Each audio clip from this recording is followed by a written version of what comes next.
This episode of Mr. Hutchings History is now streaming on Spotify, Apple Podcasts, YouTube, and all your favorite platforms like Castbox, Podcast Addict, and Amazon Music. Tune in now. Welcome to Mr. Hutchings History, where the past comes alive. Let's dive into today's story. All right, everyone, get ready, because today we're tackling a real historical head-scratcher. How America went from wanting nothing to do with the rest of the world, like hardcore isolationism, to being smack dab in the middle of World War II. It's a pretty wild swing, for sure, and luckily we've got some great stuff to help us break it all down. You got that right. We're digging into this super interesting history podcast episode. It's actually made for advanced history students. Oh, wow. Yeah, it's called, get this, America's Dilemma, Isolationism versus Involvement in WWII. So we're talking serious depth here, folks. Sounds intense. Oh, it is. We're getting multiple perspectives, different historical schools of thought, the whole 9 yards. Wow, so what's the game plan for our deep dive today? What are we trying to figure out? Well, what we really want to crack is what exactly tipped America into the war, you know? Right. Like, was it the public pushing for it, sneaky political moves, or was there something even deeper going on? You know, I think the biggest thing to wrap our heads around is just how strongly isolationist America was back in the 1930s. Oh, like, picture this. Europe is literally going up in flames, and a huge chunk of Americans are all like, nope, not our circus, not our monkeys. It's a whole different world, right? So let's set the scene. It's 1939, war breaks out in Europe. And the U.S. is still totally messed up from World War I. Oh, for sure. You know, that experience left some deep wounds, and it fueled this powerful isolationist movement. A lot of Americans, they look back at WWI and saw it as this pointless bloodbath, like a war fought for money, not for any good reason. So they're basically thinking, we learned our lesson the first time. Exactly. And that's where historians like Charles Beard come in. He's from the Revisionist school. They argue that it was all about economic motives, not some high and mighty ideals that really got America into WWI in the first place. So the public was pretty skeptical about getting involved overseas again. Absolutely. And it's like, while the world's watching Hitler making his moves, the U.S. is basically saying, we're sitting this one out. Wow. So were they totally hands-off? Well, not completely. Okay. Because you got to remember, we had President Roosevelt, and he was really bothered by what was happening in Europe. Right. He believed America had this moral duty to stand up to fascism. But he also knew he couldn't just shove America into war. Public opinion was like a brick wall against it. So he's in a tough spot, seeing the danger, but facing a nation that just wants to stay out of it. Totally. It's like he's walking a tightrope, and this is where his famous Fireside chat comes in. September 3rd, 1939, just a few days after war breaks out, Roosevelt talks to the nation. He declares neutrality, but listen to what he says. This nation will remain a neutral nation, but I cannot ask that every American remain neutral in thought as well. Huh. So what's he getting at there? He knows he can't force America into war, but he's trying to gently sway public opinion, like getting the nation ready for what he sees coming down the road. That's pretty slick, playing the long game. He is, and you can see this balancing act playing out in the Neutrality Acts. They kind of become like this gauge for how anxious America was at the time. Okay, so let's break those down, the Neutrality Acts. Sure, so first up, 1935, they passed the first act. No selling weapons to any country at war, basically trying to avoid taking sides. Makes sense, stay out of the fight, right? Exactly. But then, as the war ramps up, things get a little tricky. 1937 rolls around and they add this cash and carry thing. Cash and carry. What's that? So basically, countries at war, they could buy stuff from the U.S., but they had to pay cash and they had to transport it themselves. Oh, I see. Trying to keep American ships out of harm's way. Exactly. Still trying to stay at arm's length, but also kind of admitting that maybe being completely isolated isn't really possible. Right, right. Then comes 1939, and this is where things really take a turn. They change the act to allow selling to the Allies, still with the cash and carry rule. Hold on, so now they're openly picking a side. I thought this was all about neutrality. Well, on paper, it was still neutral, but let's be real. This was a huge shift. It was like America dipping its toes into the conflict. And I'm guessing this didn't go over too well with the diehard isolationists? Oh, you better believe it didn't. And this is where we see a powerful group pop up, the America First Committee. Picture this, a massive movement, over 800,000 members, all dedicated to keeping America out of the war. Whoa, 800,000, that's a lot of people. Yeah, it was a serious force. And get this, they had some big names on their side. Like celebrities. You bet. Charles Lindbergh, the famous aviator, He was a huge figure, and his arguments against getting involved really resonated with a lot of Americans. Yeah, I've heard of him. What kind of things was he saying? Well, in his 1941 Des Moines speech, he actually claimed that the British, the Jewish, and the Roosevelt administration were the ones pushing America towards war. Hold up, the Jewish. That's some loaded language. It is, and it shows this darker side of the America First Committee and the whole isolationist movement. Oh, interesting. Historians who study social history, like Elizabeth Cohen, they argue that isolationism was often tied up with anxieties about immigration and how the makeup of the U.S. was changing. So it wasn't just about foreign policy, it was about what was happening within America, too. Precisely. But while all this debate was raging on in America, things in Europe were going from bad to worse. France had fallen to the Nazis, and Britain was barely hanging on.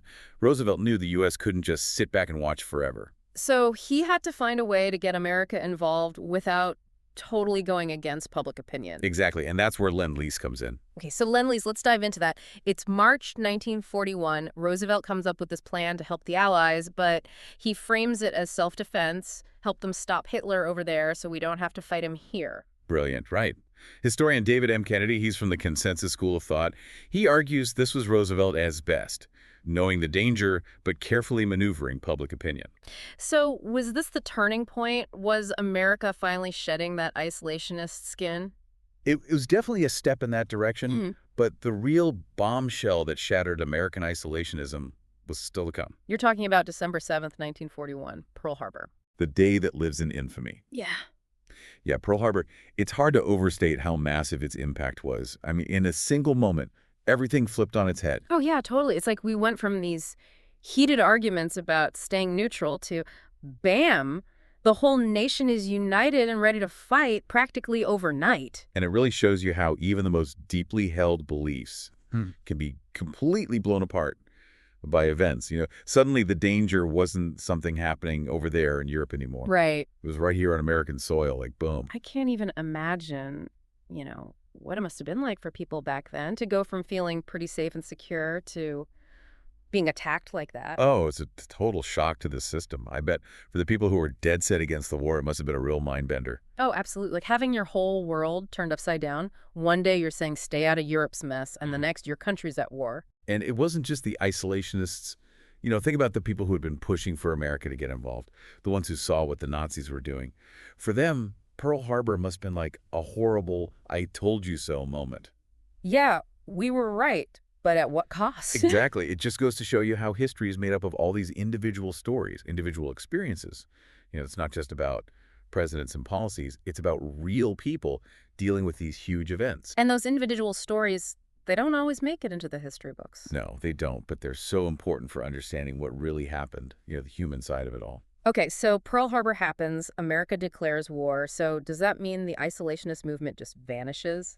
Pretty much, yeah. Public opinion swung hard in favor of the war. I mean, the America First Committee, they disbanded just a few days after the attack. It was like their whole reason for existing just disappeared. Wow, the end of an era. It really was. Pearl Harbor had totally reshaped how Americans thought about the world. Isolationism, which had been this huge force for so long, it suddenly looked naive and dangerous. And this is where historians like George Kennan come in. He's from the Realist school. They say Pearl Harbor wasn't just a turning point for American foreign policy. Right. It was like a wake-up call to how global politics actually worked. Exactly. Kennan believed that America's isolationist tendencies had basically blinded them to the fact that there were these aggressive powers out there, like Germany and Japan. And Pearl Harbor forced them to face reality. Tragically, yes, it made them realize that they couldn't just stand apart from the rest of the world anymore. So it wasn't so much about ideology or picking sides. It was about dealing with a world that had suddenly become very dangerous. That's it. And this shift from isolationism to getting involved globally, it would have huge consequences for America's place in the world during and after World War II. And it's interesting how historians interpret the whole Pearl Harbor thing. Some see it as the inevitable result of Roosevelt's actions, like he was pushing Japan to attack. Yeah, like he knew it was going to happen. While others say it was a genuine shock, a terrible event that forced America's hand. And that debate is still going on today, which shows you how complex historical interpretation can be. For sure, there's rarely one easy answer when it comes to understanding the past. Right. There's always more than one way to look at things. Exactly. And speaking of different perspectives, let's switch gears for a bit. I want to talk about propaganda during this era. Oh, interesting. We've got this awesome collection of wartime posters, both from the US and Nazi Germany. A real study in contrast. Yeah, and they show us how images can be used to shape what people think, especially during wartime. So true. Okay, so on the American side, we see these posters urging people to buy war bonds, conserve resources, support the troops. Mm. It's all about everyone sacrificing and working together to win the war. It's about collective action, making the war effort a national thing, where everyone contributes. And the images are often really inspiring, strong, determined people, a lot of times women, symbolizing America's strength and resilience. It's all about getting people fired up, making them want to do their part. But then we look at the Nazi posters, and it's like a whole different world. Oh, yeah. Much darker, more menacing.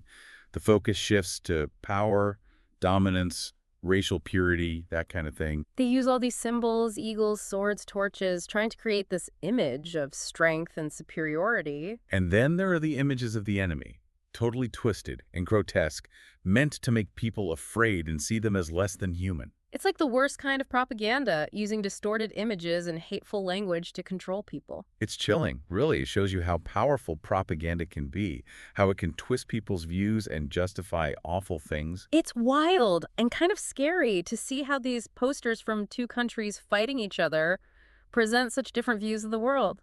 It's a stark reminder of how images can shape our beliefs, motivate us, and even be used to justify terrible actions. And it's easy to look back and think, wow, people really fell for this stuff. But we got to remember what was going on back then. These were societies in the middle of a war, facing threats to their very existence, bombarded with information. It's easy to underestimate how powerful propaganda can be, especially when it's done well and spread everywhere. And what we can learn from this is still relevant today. I mean, we live in a world flooded with media, images, and messages coming at us from every direction. It's more important than ever to be critical of what we see and hear, to question everything and be aware of how people try to manipulate our emotions and opinions. Exactly. We got to be media savvy, break down the messages we're bombarded with, and separate fact from fiction, truth from propaganda. Because those techniques of persuasion, they haven't really changed that much. They might be more sophisticated now, the technology is more advanced, but the basic ideas are the same. This has been really eye-opening. We've covered so much, from America wanting to stay isolated to getting involved in the war, from the Neutrality Acts to Pearl Harbor, from those intense speeches by Charles Lindbergh to those chilling Nazi posters. It's clear that America's path to World War II was anything but simple. Absolutely, and it's a journey that still has meaning for us today. It teaches us about conflict, the power of ideas, and how important critical thinking is. Totally, but before we wrap up, I want to go back to something we talked about earlier, the human side of all this. Yeah, the individual stories, the personal experiences that sometimes get lost in the big picture. Right. We talked about how Pearl Harbor must have been a crazy experience for both the people who wanted to stay out of the war and the ones who wanted to get involved. Right. But what about everyday Americans? The families who sent their loved ones off to fight, the workers in the factories, the communities that came together to support the war effort, their stories matter too. Absolutely. They remind us that history isn't just about dates and battles and political stuff. It's about real people living through incredible times, experiencing loss, sacrifice, resilience, and hope. So as we keep exploring America's road to World War II, let's not forget about those individual voices, those personal stories that make history come alive and show us the strength of the human spirit. Well said, and I think that's a perfect place to stop for now. As we wrap up this deep dive into how America ended up in World War II, it's amazing how much we've uncovered. It really is, from being completely isolationist to joining the war, from those Neutrality Acts to Pearl Harbor. Yeah, and from Charles Lindbergh's speeches to the Nazi propaganda machine. It just shows you how complicated this period was. The world was on edge, and America was trying to figure out its place. Speaking of figuring things out, we were talking about the power of propaganda before the break. We've got these incredible wartime posters from both the U.S. and Nazi Germany, and they're like a window into how each country used images to get their citizens on board. They really are. It's like seeing right into each nation's soul, their values, their fears, what they were hoping for. Yeah, totally. And on the American side, you see this big focus on unity and everyone pitching in. Right, like we're all in this together. Like everyone's got to do their bit to beat the enemy. Remember that famous Rosie the Riveter post? Oh, absolutely. That image of the strong woman flexing her muscle. We can do it. It became like a symbol of how American women contributed to the war effort. And it wasn't just aimed at women. There were posters for men, too, urging them to enlist, buy war bonds, conserve resources. It was like the whole country was mobilized. The posters really drove home the point that everyone had a part to play, from factory workers to soldiers on the front lines. And they did it so well, those bold colors, the striking images, those simple but powerful messages, they really grabbed your attention. They did. They played on people's emotions, their patriotism, their sense of duty, their fear of the enemy. Now, when we look at the Nazi posters, it's a whole different story. Yeah, much darker, more sinister. The focus is on power, dominance, racial purity, that kind of thing. And they use all this symbolism, eagles, swords, torches, like they're trying to project this image of strength and being better than everyone else. And then there's how they portray the enemy, these grotesque caricatures, dehumanizing them, making people afraid. It's propaganda at its worst, using distorted images and hateful language to manipulate the masses. It's scary, really. It shows you how propaganda can warp people's perceptions and make them think that terrible things are okay. It's easy to look back and think, come on, people really believe this stuff. But you have to remember the situation they were in. These were societies at war, feeling threatened, bombarded with information from all sides. It's easy to underestimate how powerful propaganda can be, especially when it's so well made and everywhere you look. And the lessons we can learn from this are still important today. I mean, we live in a world that's overflowing with media, images, messages constantly competing for our attention. It's more important now than ever to be critical of what we see and hear, question everything, and be aware of how people try to manipulate us and change our opinions. Absolutely. We need to be media savvy, break down those messages, separate fact from fiction, truth from propaganda. Because the ways people try to persuade us, they haven't really changed all that much. The methods might be fancier, the technology's better, but the basic ideas are the same. So as we wrap up this deep dive, I want to leave everyone with this thought. History isn't just a bunch of old stories. It's a living force that shapes who we are today and what we'll become. And by understanding the past, learning from the mistakes people made before us, hopefully we can make better choices now and create a better future. Well said. Thanks for joining us on this journey. Until next time, keep questioning, keep learning, and keep the conversation going. Thanks for listening to Mr. Hutchings History. Keep exploring, and we'll see you next time.